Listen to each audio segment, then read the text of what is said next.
lavorare pensando che ogni 3 mesi ti devono rinnovare il contratto o lavorare sapendo che non hai una scadenza, cambia la vita. Il ministro Poletti a Padova difende la sua riforma del lavoro. Le imprese, spiega, dati Veneto Lavoro, sarebbero pronte a fare la loro parte per dare impulso ad una nuova staffetta generazionale. Significa mettere mano alla legge Fornero sui pensionamenti. Il Presidente del Consiglio l'ha annunciato, noi nella legge di stabilità pensiamo di andare a rendere un po' più aperta, un po' più dinamica la possibilità di uscita. Per tutelare chi a 40 anni resta improvvisamente senza posto di lavoro, ma soprattutto agevolare l'ingresso dei giovani nel mercato del lavoro. Pare lo chiedano anche le imprese.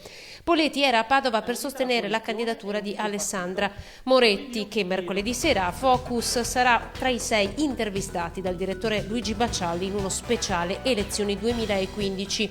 Moretti è stata colpita negli ultimi giorni da minacce pesanti sul web per una sua presunta e sempre smentita affermazione sull'accoglienza dei profughi nelle case degli anziani, e sui profughi si è espresso anche il ministro del lavoro. Trovo vergognoso che si arrivi a inventare di sana pianta una mia dichiarazione per vendere qualche copia di certi giornali o addirittura per inimicarmi gli anziani della mia regione. Io considero che non bisogna avere atteggiamenti, come posso dire, propagandistici, che semplificano e attraverso la semplificazione pensano di far sparire i problemi.